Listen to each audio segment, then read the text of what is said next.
नमस्कार दोस्तों, स्वागत है आप सभी का super coaching IAS by textbook में। तो दोस्तों 19वीं सदी के लिए जो कोयला था, 20वीं सदी के लिए जो ऑयल था, 21वीं सदी के लिए वो कुछ स्ट्रेटेजिक मिनरल्स होने वाले हैं जिसमें से लिथियम का बहुत बड़ा रोल होगा। ये बात तो अब दुनिया जानती है और जिस देश की लीडरशिप इस बात को समझती है वो क्या करती है, वो तुरंत इसके लिए प्रबंध करना शुरू कर देती है कि कहां से ये स्ट्रेटेजिक मिनरल्स लाएं, क्योंकि जाहिर सी बात है मल्टीट्यूड में ऑफ मिनरल्स हैं, कई प्रकार के मिनरल्स हैं, सबके सब एक देश में तो नहीं मिल सकते।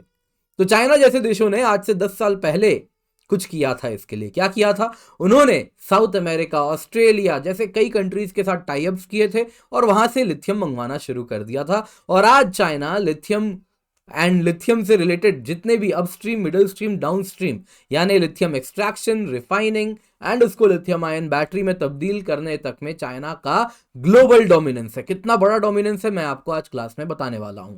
पर दोस्तों जो चाइना ने 10 साल पहले किया था, फाइनली इंडिया ने अब उसको अंजाम देना शुरू किया है। 2 साल पहले की बात है, काबिल करके कंपनी बनाई गई थी और अब वो रंग लाती हुई ये पॉलिसी दिख रही है, क्योंकि अब साउथ अमेरिका, ऑस्ट्रेलिया से इंडिया जल्दी लिथियम, कोबाल्ट, कॉपर खरीदना शुरू करेगा, क्योंकि उन्होंने एक्सप्लोरेशन सक्सेसफुली कर लिया है और अब वहां से एक्सट्रैक्शन की प्रक्रिया स्टार्ट होने वाली है। आप देख सकते हैं इसको काफी ज्यादा कवर किया जा रहा है। आप देख सकते हैं 5 जनवरी का ही न्यूज, यानी आज की न्यूज है ये।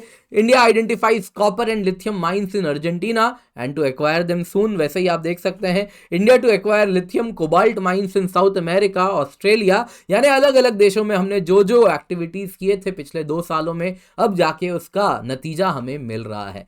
तो न्यूज में क्या है दोस्तों, इंडिया ने 2 लिथियम माइन और 1 कॉपर माइन अर्जेंटीना में आइडेंटिफाई किया है और उनको जल्दी एक्वायर कर लेगी इंडिया। वैसे ही अगर आप देखें तो strategic minerals like lithium and cobalt भी ऑस्ट्रेलिया, अर्जेंटीना, बोलिविया, चिले से मंगवाने वाली है, एक्वायर करने वाली है, खरीदने वाली है। तो वहां पे उन्होंने ये स्ट्रेटेजिक माइंस भी आइडेंटिफाई कर लिए हैं और इस प्रकार से गवर्नमेंट ने एम किया है कि भारत में जो रॉ मटेरियल्स चाहिए renewable energy and E mobility sector के लिए, उसकी कमिटेड सप्लाई होने वाली है। दोस्तों यहाँ पे बहुत जरूरी है आप लिथियम ट्रायंगल कंट्रीज को जानिए। ये लिथियम ट्रायंगल कंट्रीज जैसा आप यहाँ पे देख रहे हैं, ये है दोस्तों ABC कंट्रीज। तो this is Argentina, Bolivia and Chile.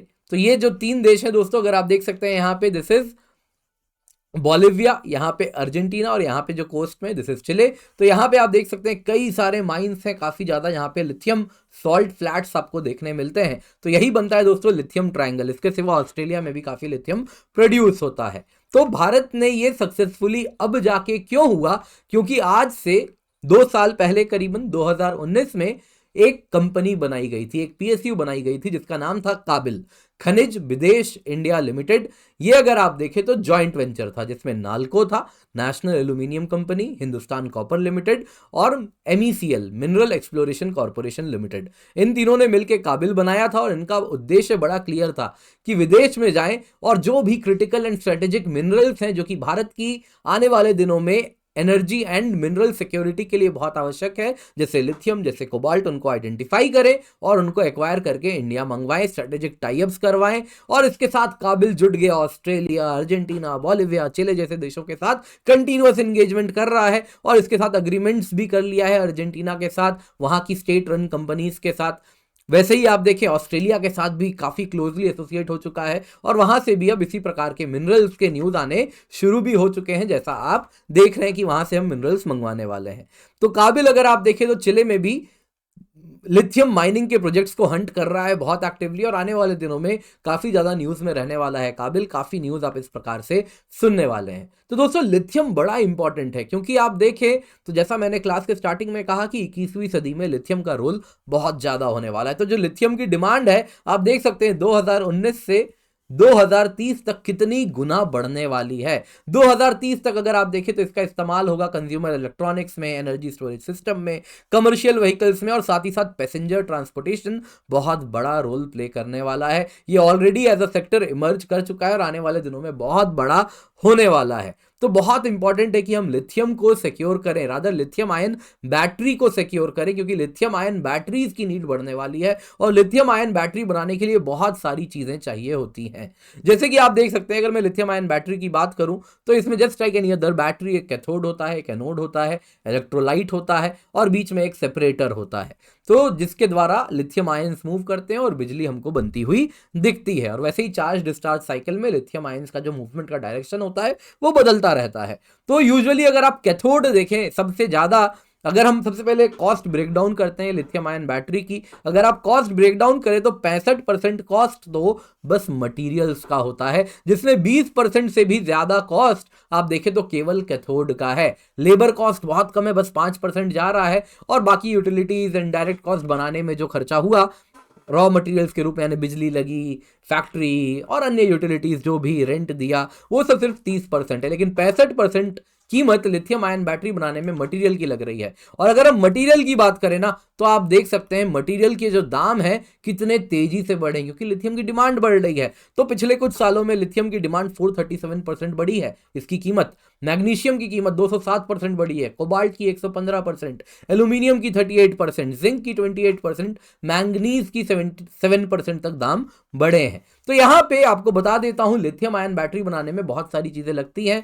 Lithium जो कैथोड होता है दोस्तों, वो अलग अलग प्रकार की लिथियम आयन बैटरी हो सकती है, उस प्रकार से कैथोड अलग अलग हो सकता है। लिथियम कोबाल्ट ऑक्साइड का हो सकता है, लिथियम मैंगनीज ऑक्साइड का हो सकता है, वैसे ही आप देखें तो लिथियम आयरन फॉस्फेट हो सकता है या अन्य किसी प्रकार का हो सकता है।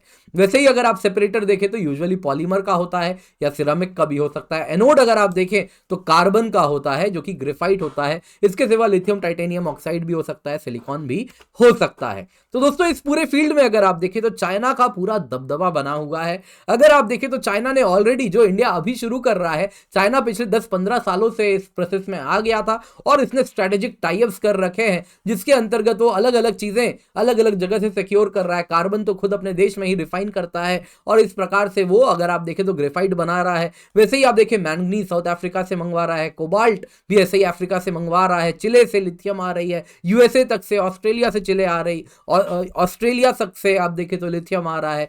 कोबाल्ट भी अगर आप देखें तो स्कैंडिनेवियन कंट्रीज से वो अरेंज कर रहा है। तो इस प्रकार से चाइना ने डोमिनेट कर लिया है। इतना ही नहीं दोस्तों, आज के टाइम में अगर मैं नंबर्स की बात करूं तो 80% of lithium ion battery manufacturing दुनिया की अब चाइना में हो रही है और चाइना इस प्रकार से बहुत ज्यादा डोमिनेट कर चुका है। तो यहां पे अगर आप देखें तो जो 2020 तक का जो डेटा यहां पे लाए हैं, तो आप देख सकते हैं कैपेसिटी 28 गीगावाट आर से कैसे 174 गीगावाट आर हुई है, और ये बस 4 सालों में हुई है न्यू कैपेसिटी एडिशन, जिसमें से 62% तो चाइना में ही हुआ है। तो China has become the major and the most dominant player इस पूरे ईवी के सप्लाई चेन में। अगर आप देखें तो चाइना नंबर 1 पे है। 80% लिथियम रिफाइनिंग कैपेसिटी दुनिया में चाइना के पास है एंड 60% वर्ल्ड का ग्रेफाइट प्रोडक्शन चाइना करता है। तो बाकी देश क्या करेंगे? जाहिर सी बात है इसमें इंडिया नंबर 9 पे है। और इंडिया अगर आप देखें तो इसको स्टार मार्क से हम दिखा रहे हैं। स्टार मार्क का यहाँ पे मतलब है दोस्तों कि ये सब टाइड हैं एक दूसरे से, अकेले कुछ नहीं कर पा रहे, बहुत कुछ रॉ मटेरियल बनाने में कुछ रोल है। वैसे ही साउथ अफ्रीका अगर आप देखें तो 28% ऑफ वर्ल्ड का मैंगनीज है एंड लार्जेस्ट मैंगनीज रिजर्व है। 28% यानी 1/4 से ज्यादा मैंगनीज साउथ अफ्रीका प्रोड्यूस कर रहा है। Democratic Republic of Congo DRC आपको दिखाया था मैंने, 68% वर्ल्ड का कोबाल्ट यही प्रोड्यूस कर रही है। वैसे ही आप देख सकते हैं एबीसी कंट्रीज जो है लिथियम ट्रायंगल में है। 58% of global identified lithium reserves in lithium triangle देशों में है। तो दोस्तों जाहिर सी बात है इसमें इंडिया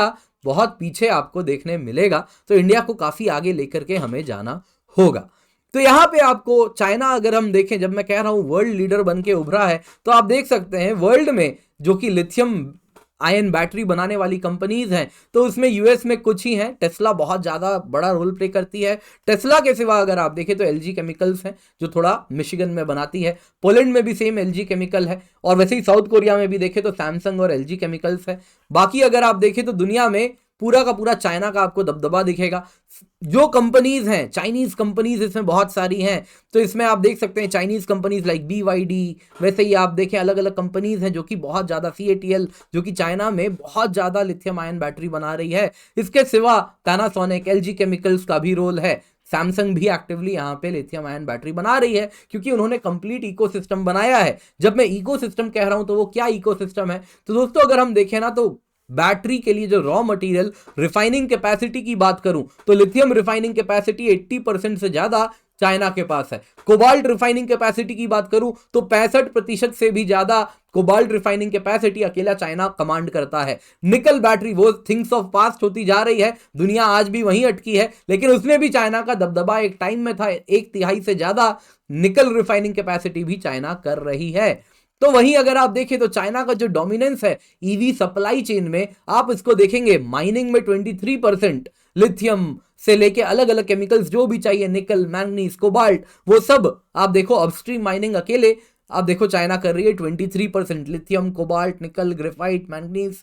वैसे ही mid stream chemical refining, mine किया, उसको रिफाइन किया, लिथियम को रिफाइन किया, कोबाल्ट को रिफाइन किया, निकल को रिफाइन किया, 80% रिफाइनिंग कैपेसिटी मिड स्ट्रीम में भी चाइना कमांड करती है। वैसे ही कैथोड एनोड बनाना है तो 2/3 कैथोड एनोड बनाने में जो कमांड कर रहा है वो चाइना है। और डाउनस्ट्रीम फाइनली लिथियम आयन बनाना, उसमें भी 73% डोमिनेंस चाइना का है। इन शॉर्ट दोस्तों, चाइना ने पूरे तरीके से बहुत ही फ्यूचरिस्टिक तरीके से अपनी पॉलिसी बनाई है और पूरा का पूरा लिथियम सप्लाई चेन पे अपना दबदबा बना के रखा है। और इंडिया अब इसको तोड़ना चाह रहा है, क्योंकि इंडिया बहुत तेजी से इमर्ज कर रहा है। ये जो स्टेटिस्टिक्स है ये इंडिया भी देख रहा है। इंडिया बहुत बड़ा मार्केट होने वाला है लिथियम आयन बैटरीज के लिए, और जिस प्रकार से हम एनर्जी सिक्योरिटी के लिए पास्ट में संघर्ष करते आए हैं अब तक, वैसे ही हम फ्यूचर में भी करते हुए दिखेंगे अगर हमने लिथियम आयन बैटरीज को सिक्योर नहीं किया। और इसी को ध्यान में रखते हुए अब इस तरफ पहल हो रहा है, काबिल एक बड़ा रोल प्ले कर रही है। इसके सिवा प्राइवेट सेक्टर भी इंडिया में आगे बढ़ रही है। आप देख सकते हैं, ये भी 4 दिन पहले की न्यूज है, ओला इलेक्ट्रिक ने कहा था कि वो domestic lithium ion cells by 2023 यानी इस साल तक बनाना शुरू कर रहे हैं। इनिशियल प्लांट कैपेसिटी 5 गीगावाट की होने वाली है। वैसे ही ईवी बैटरी सेल मैन्युफैक्चरर जीओडीआई ने भी कहा है कि वो भी 5.2 एम्पियर आवर का लिथियम आयन सेल्स भारत में बनाना शुरू कर चुके हैं। तो इस प्रकार से इंडिया में भी हो रहा है, लेकिन बहुत कुछ करने की आवश्यकता है, क्योंकि इंडिया में ईवी का तो कल्चर आ गया है, उसको लिथियम आयन पैक्स भी चाहिए, बैटरी भी चाहिए। तो यहां पे काबिल का बहुत बड़ा रोल होगा कि वो किस प्रकार से इंडियन प्राइवेट सेक्टर एंड जो बैटरी मैन्युफैक्चरर्स होंगे उनके लिए रॉ मटेरियल ला पाएगी, और साथ ही साथ ये सप्लाई चेन में हम कैसे अलग अलग सेक्टर्स को कंट्रोल कर पाएंगे, अपस्ट्रीम, मिड स्ट्रीम, डाउनस्ट्रीम, तीनों में कंट्रोल चाइना के जैसा हमें चाहिए होगा। तो इसमें बहुत बड़ा रोल है, हमें भी कुछ चाइना जैसा ही स्ट्रेटेजिक विजन रखना पड़ेगा। होपफुली लग रहा है हम उस तरफ आगे बढ़ रहे हैं, लेकिन बहुत कुछ अभी करने की आवश्यकता है। दोस्तों, आज की क्लास पसंद आई होगी तो लाइक जरूर कीजिएगा। ये टेलीग्राम चैनल है जहां पर आप जुड़ सकते हैं और पीडीएफ डाउनलोड कर सकते हैं। इसके सिवा 1 साल की यूपीएससी सीएससी की सब्सक्रिप्शन आपको मिलती है 29,999 रुपए में, एंड जिसमें जीएस कोर्स हैं, optional courses, subject courses, CSAT के कोर्सेज, सुपर टीचर्स के कोर्सेज हैं, सब कुछ आपको मिल रहा है 29,999 में। Use the coupon code KENJAL for 5% additional discount, and this is the maximum discount that you will get. And साथ साथ 3:30 बजे मेरी क्लासेस में भी जुड़ सकते हैं, और चैनल को सब्सक्राइब करना बिल्कुल भी ना भूलें।